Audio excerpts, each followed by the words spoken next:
Bloodshot is a lesser-known comic book character who received a movie adaptation starring Vin Diesel as the eponymous main character. Initially I thought the movie was gonna be a bust, and that was partially right. It's not a good movie. But to my genuine surprise, it wasn't bad because of the reasons I anticipated. Instead of a boring concept, bad script and bad acting, I got family. it was in actuality ruined by the editing. Let me explain why. Hi, I'm Pat, and today I'm gonna take a look at Bloodshot. I normally don't look at reviews or movie critiques, but for this movie I did because I was curious to see what the consensus was as to why the movie was deemed bad, and I noticed a lot of them cited a point I strongly disagree with, namely predictability. For me personally, predictability is a non-issue. The movie adapted the storyline of Bloodshot rising spirit and repurposed it to fit the movie, and it was done well. I had no qualms about it. The reason why I disagree with the criticism of predictability of the plot is if a writer sets the story up properly, explains the circumstances and devices, especially if it pertains to the sci-fi genre, and the audience gains a good understanding, the movie inevitably becomes predictable, and the average person is capable of extrapolation. Therefore, predicting simple outcomes isn't out of the ordinary. While being able to predict the outcome isn't true for all movie genres, it is a staple in action and adventure movies due to the simple dichotomy used, good versus evil. In this scenario, the good guys tend to win because that is what people like. Take Terminator for example. Once you figure out that the robot from the future is trying to kill a woman from the past, you can technically stop watching because she's obviously gonna beat the Terminator and survive. Ergo, if the argument a predictable movie is a bad movie is valid to you, that would make Terminator a lousy movie, because the plot is given to the viewer right off the bat.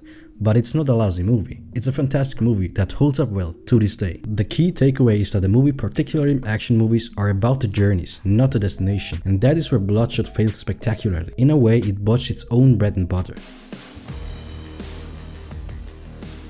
The appeal of action movies is literally in the name, the action. The Bloodshot franchise is known for its protagonist's unhinged and savage violence and his subsequent gratuitous dismemberment and mutilation. Is it missing from the movie? No, it's there, but the execution is horrendous, and I'm not talking about the CGI. The CGI is good. The movie is a bit over-reliant on it in the final fight for me personally, but nonetheless pretty decent. The movie had one job. You had one job! And it failed it. The biggest culprit is the editing of the action scenes, followed closely by the directing of it. Bloodshot could have been a decent movie, but its speedy and disorienting fight scenes are an immensely frustrating experience. Nonetheless, Bloodshot was popular on streaming services and is getting a sequel, so my hopes for the sequel is that they manage to improve on the action. When it comes to Hollywood fight scenes, they are notorious for their dark shots, jump cuts, bad angles, shaky cam and sometimes pointless effects, but Bloodshot takes it to a whole nother level. The reason why it's done is to hide an actor's inability to fight or perform stunts and subsequent swapping in of stunt personnel. Point is, if a movie is over-reliant on camera tricks, the fight and action scenes become extremely frustrating to watch. Let me break down the basic things a fight scene should cover. For this comparison, I deliberately chose a fight scene from a notorious best-worst movie, namely Samurai Cop, because as goofy as the fighting is, they still managed to get the basics of shooting a fight scene right, which are the following: the layout, the colors and participants, and the direction of each fighter.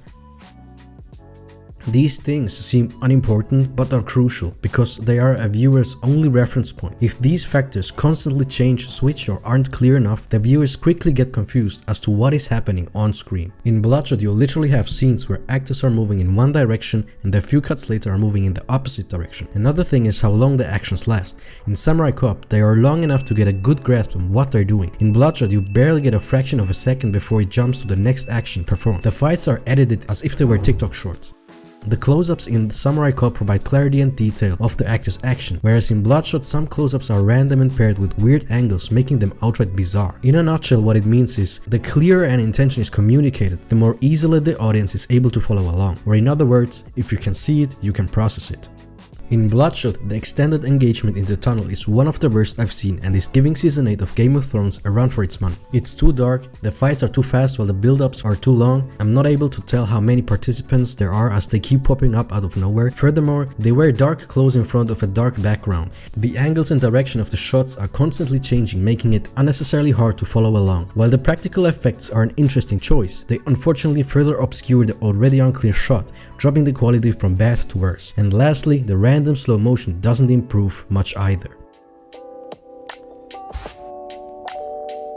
Plot-wise, there wasn't anything outright wrong or bad. I did feel like the final fight was massively underwhelming, partially because it was mostly CGI. The CGI was good, I just wished for more practical action. More entertaining would have been if Bloodshot had to fight his way up the tower, level by level, and laid waste to everything like the unstoppable monster he is, while shifting his skin color as he ran out of nanites, rather than him just dangling on an elevator. That would have been a more entertaining approach, but that's just personal preference.